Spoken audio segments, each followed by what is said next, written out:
everything has gone virtual, which makes video that much more important. And I like to make the distinction between quick videos and keeper videos. So a quick video may be that Facebook Live, or let me hop on Zoom, or do a quick tip on YouTube, or do something from my phone. Those are quick videos that you can do anytime, anywhere, and they can be really powerful.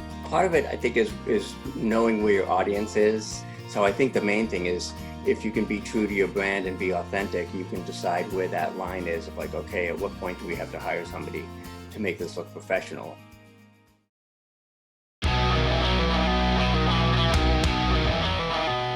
The following is brought to you by Thryv, the end-to-end client experience platform that helps you get the job, manage the job, and get credit.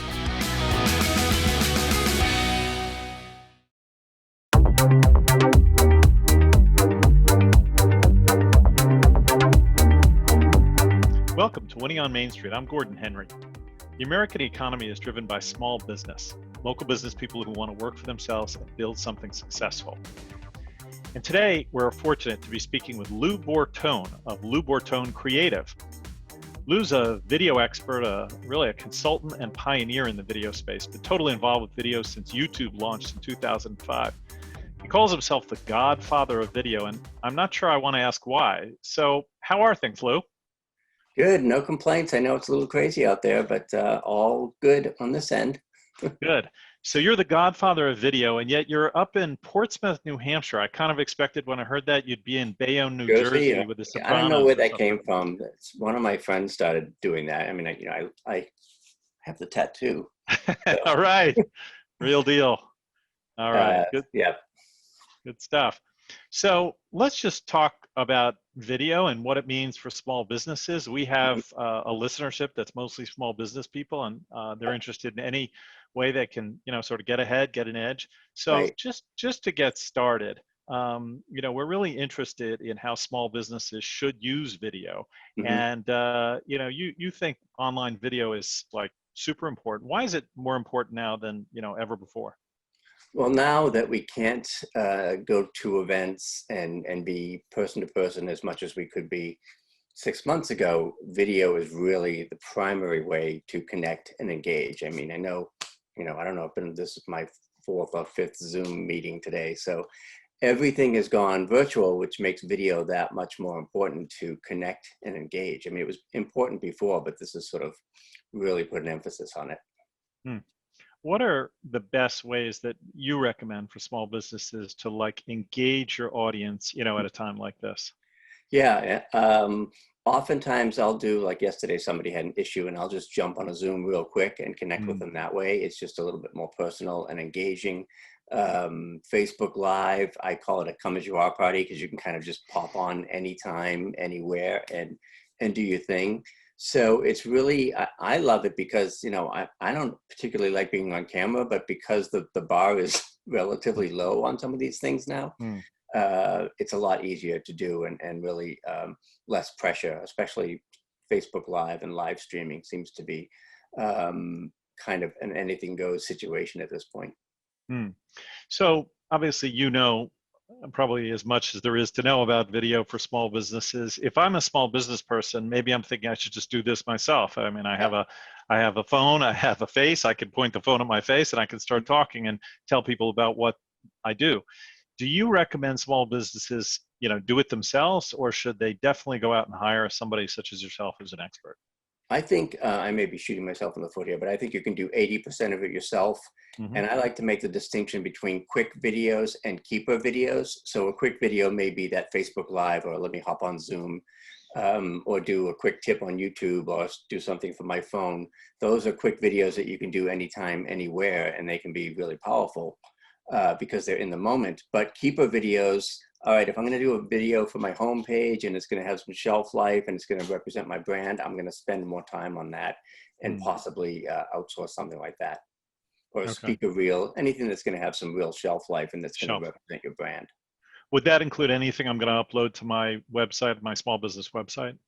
Yeah, but there's a lot more leeway these days about, hey, I just did this quick little Facebook Live and we had some good back and forth and I'm going to put it on the website, even though, the dog was barking in the background, or it wasn't the perfect audio or something like that. Again, there's a lot more, I think, as we were talking before we started, there's a lot more sort of acceptance of, okay, life's going to happen because we're all Right. pretty much working from home. So. Right.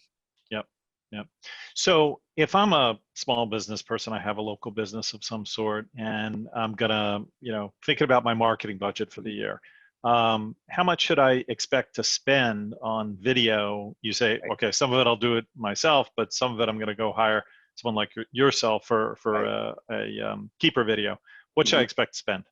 I mean, obviously on the do-it-yourself stuff, if you've got an iPhone and a Facebook account or a YouTube account, you're really good to go. Hmm. On the stuff that's going to be, okay, I'm a speaker, I want to do a speaker reel, or I want to put a video on my homepage that says who I am, what I do, more branding.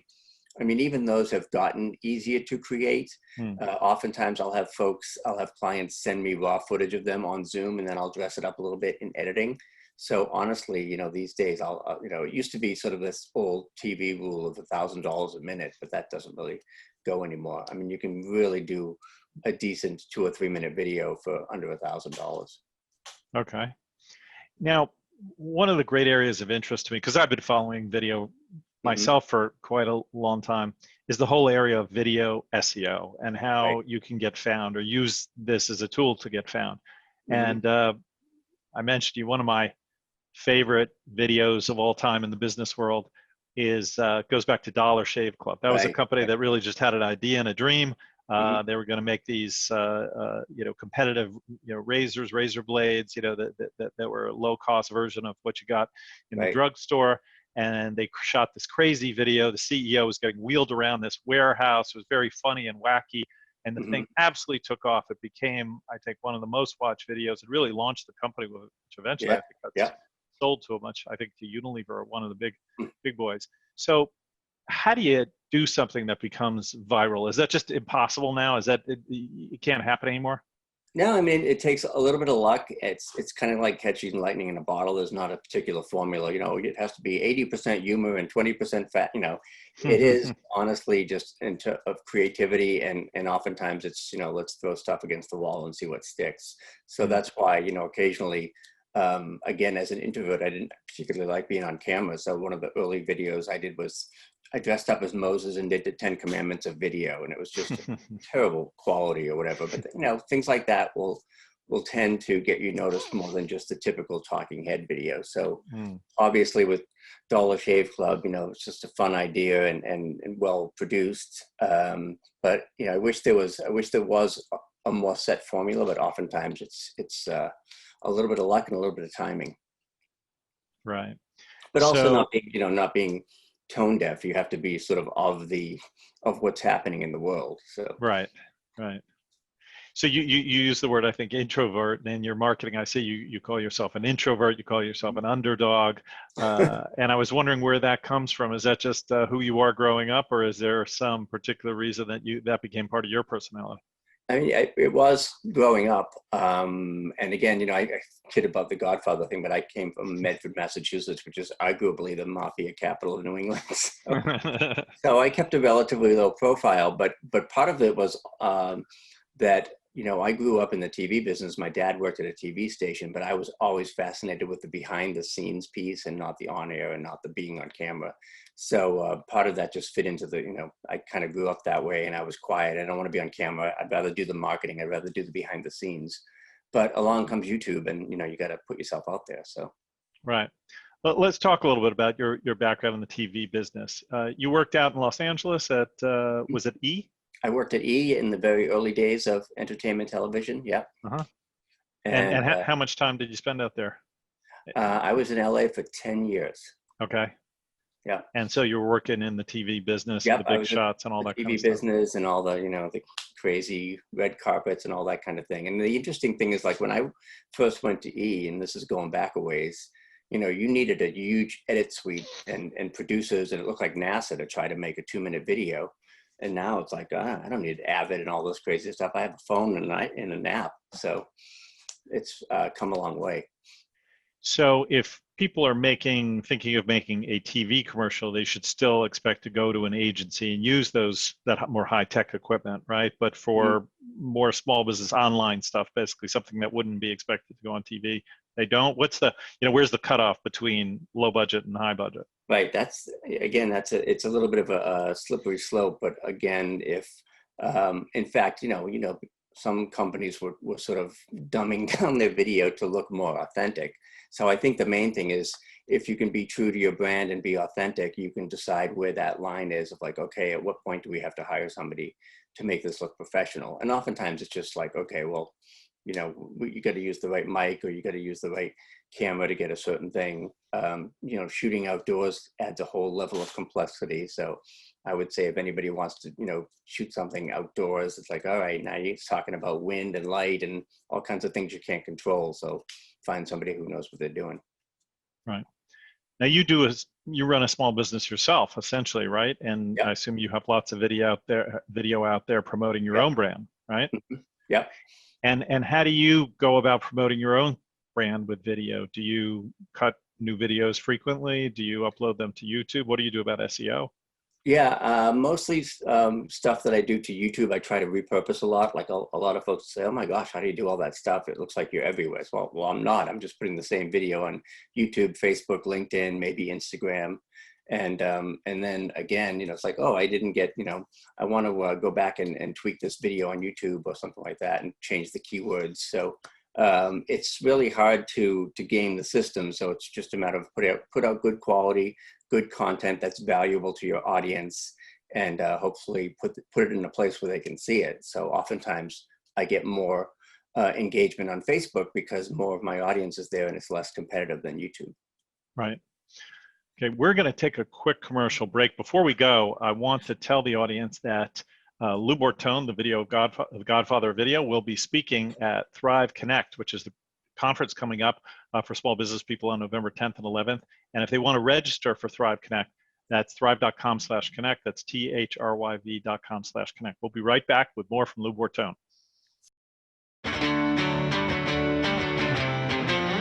Looking for that extra spark of inspiration to take your business to the next level? Thryv, the leading software for small business, presents Connect 20. The year's #1 interactive conference for entrepreneurs like yourself will feature some of today's most successful business leaders, industry pioneers, and technology gurus. Hear from a lineup of inspirational speakers including Scott Galloway, the star of Vice TV's No Mercy, No Malice, and best-selling author of The Four and the Algebra of Happiness. Well-renowned CEOs, successful Shark Tank contestants, and savvy business experts will also be offering must-have advice. You'll have the opportunity to participate in scheduled educational breakout sessions with leading executives from Yelp, Lendio, Neighborly, and more. Network with small business resources like America's Small Business Development Centers, SCORE, and the National Women's Business Council, as well as with other owners just like you. So grab a cup of coffee and join us for this virtual online event November 10th and 11th. This is the small business conference you won't want to miss. Register now at thryv.com/connect. That's THRYV.com/connect. Come to connect. Leave inspired.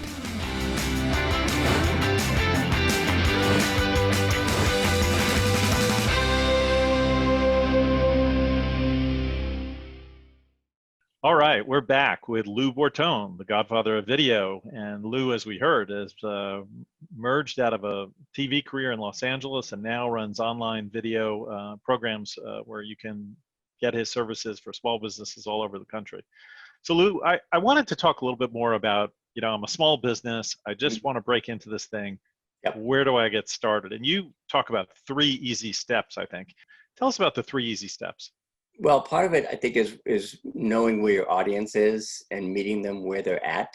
So Facebook Live and Facebook video is probably the low-hanging fruit and the easiest way for anyone to get started. If you've got an iPhone and a Facebook account, I sort of call it like, oftentimes I'll do a Facebook Live before I do a webinar or a more formal presentation, because it's sort of like my off-Broadway practice run to do it and test it out.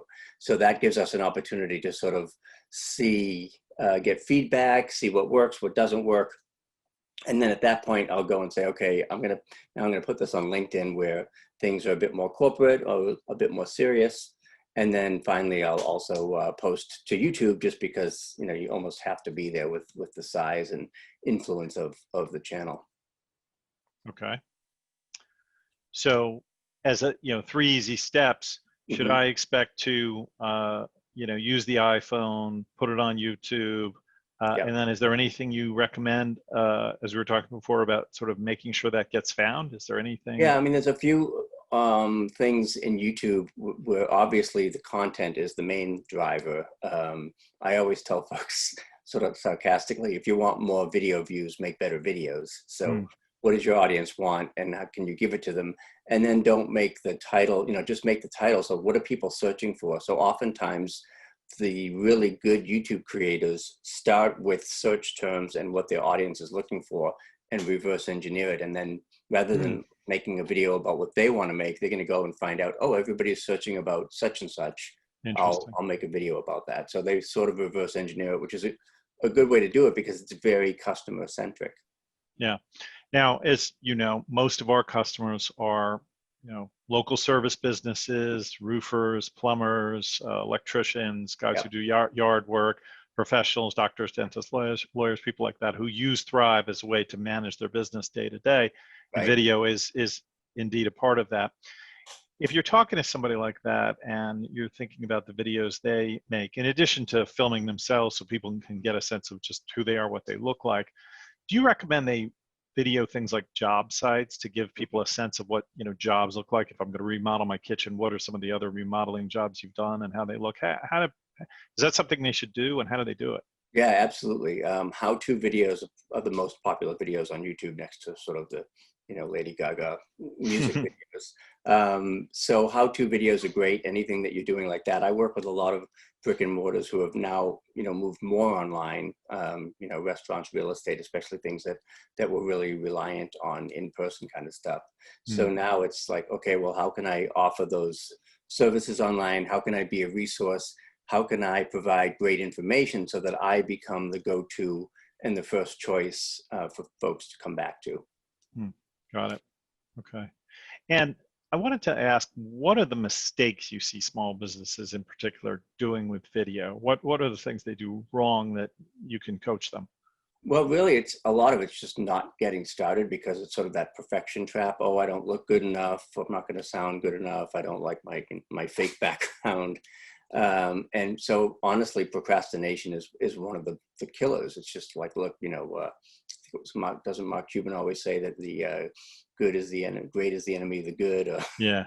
done is better than perfect. So a lot Yeah. of it is really just, get started, put your, dip your toes into the water, and you'll see that, oh, that's not really that difficult. So oftentimes when I'm working with small businesses, they'll say, well, if I knew it was that easy, I would have started it years ago. So Hmm. again, just get started and don't be afraid to make mistakes. Got it. Uh, and I guess that goes along with the budget idea of, people assume for some reason it's going to have to cost a lot when really, I guess it doesn't, at least to Hmm. get started. Yeah, absolutely. And you can grow into that. So I oftentimes will tell people like, okay, you've done these videos, you've done some tip series, they're a little low tech, that's fine. Now, if you're doing a branding video, or you're really telling your story and you want to put it out there in the best way possible, then you can kick it up a notch. Yeah. Lou, is there a tool you use other than, typical, smartphone? Is there any particular app that you use or tool that you use that you could recommend people look up, maybe something either free or maybe that they pay Mhm. for that would help them with video? Yeah, one of my sort of secret weapons is called Loom, Loom. And I use it as a video email service because it's really easy. It's a Chrome extension. There's a free version, and you can literally pop on a screen. Like somebody asked me a question the other day about where do you find such and such in YouTube. I can just go to YouTube, pop on my Loom video. So I pop up in a little circle there. Hey, it's Lou. You asked about this question on YouTube. I'm going to show you exactly where it is. And it's done. It's video email. It's quicker for me than writing an email. And for most people, they prefer to watch that answer than to have to sort through text somewhere. Right. The Loom, I think it's useloom.com. And Okay. that's a tool that I use every day. And again, it's so casual and so personal and engaging. I tend to use it more one-to-one than one-to-many. Okay. Anything else? For example, if I'm going to shoot a video, I'm going to put it on my website, I'll upload it to YouTube. Is there any place else I should place the video? There used to be a lot of, Vimeo and other video sites. Yeah, Any yeah. place else you recommend? I mean, YouTube is sort of the big, 800-pound gorilla. Vimeo is still viable. And a lot of folks, I used to compare it to, YouTube's the Walmart of video hosting sites and Vimeo's Nordstrom until Nordstrom went under. So YouTube's going to, cover yourself most of the way. Again, if you have an audience that's very fond of Instagram, or maybe a younger skewing audience, you might want to be other places. But for me, I know my audience is primarily Facebook, LinkedIn, YouTube. So I kind of pick three and try to stick with those and not try to go after too many bright, shiny objects or the platform du jour. Right. Now, turning back to your business, you're located, as you set up in New Hampshire. Do you get clients from all over the country? Do you fly around the country? How do you do business how do you help local businesses who aren't located near you? Right. I'm pretty much 100% remote. I work with folks in New Zealand and Germany and LA and all over. Fortunately, that's why, the pandemic hasn't really hurt my business, because I was always remote. And again, I very rarely go out and shoot footage myself. I'll have somebody on site do that, or have the person or the business do it themselves. Because if they give me pretty decent footage, I can usually edit it and clean it up and make it look much more professional. Got it. So you serve as a consultant and coach and then editor. Yeah, so I do more of the marketing, and I will, for my clients, I will also do some editing, just because I've been doing it for 20 years and I know how to do it quickly. And that seems to be something that intimidates a lot of people, even though, you can go online and use apps like Magisto and things like that to do some basic editing. Yeah. And how do people find you? How do your customers, clients find you? Online? It's word of mouth, but again, sometimes somebody will say, "Hey, I saw your video on YouTube." I had somebody that approached us the other day that saw a Facebook Live that I did. So that's what I tell my clients. It's like, look, you just have to be top of mind and visible and out there, so that people know you and find you and think of you first when they're looking for that particular solution. And I also have people that say, "Oh, I've been on your mailing list for years, or I've watched your videos, and now I'm ready." So it's sort of like you want to be there when they're ready to go. Yeah, makes sense. So Lou, just in our last few minutes here, I'm curious, you've been doing this a long time. What advice do you wish you had when you were younger? You're, sort of advising your 20-year-old self. What do you wish you knew back then? Besides buy Apple stock, don't worry as much about what other folks think. I mean, I think that maybe that comes with age, but it's like, you sort of care a little bit less about what certain folks think. And the other thing is, once you build a personal brand, to try to be true to that brand. Yeah, makes sense. And just a little more on the fun side of things, I'm always curious what people like you are consuming in terms of, just information. What do you watch? What do you read? What do you listen to? What are you sort of feeding yourself with, like, creative materials these days? I do watch a lot of, binge a lot of Netflix, and I had my favorites back in the day, like The Sopranos and things like that, and certain things that hold up, like, I'll always watch a Seinfeld episode if it pops up. Yeah, never gets old. These days, I think, to my detriment, I've been watching way too much news and politics, but Okay. it's hard not to get pulled into it. On the Netflix side, any particular series you love? Right now, what am I doing? I did Mrs. Maisel, and now I'm doing Succession, which I find interesting because, having worked at Fox, I know it's sort of loosely but based on the Murdochs and that whole family. So I'm sort of enamored with that at the moment. Sounds good. Well, any last tips that you would like to offer to our audience of entrepreneurs and small business people? I would say just, get started with it. I mean, video has become such a great way to connect and engage and build know, like, and trust, which is a phrase that's thrown around a lot these days. And the main thing is to just get started. Like I said, it doesn't have to be perfect. It just has to be you and trying to offer value to your customers. That's great advice. Well, thanks so much for spending time with us today. Appreciate Thank your you. time. Great to be here. Thanks. So we've been fortunate to be speaking with Lou Bortone of Lou Bortone Creative. And as I mentioned before, Lou is going to be speaking at Thryv Connect, the virtual conference that Thryv will be holding November 10th and 11th. You can sign up for it, register at thryv.com/connect. That's THRYV, thryv.com/connect. And if you enjoyed listening to this podcast, please sign up and subscribe to it and recommend it to a friend. We appreciate you passing along any information about our podcast to your friends. This has been Gordon Henry. This is Winning on Main Street. We speak to you every week about what's going on with entrepreneurs and small businesses across the country. Thank you very much, and we'll speak to you next week.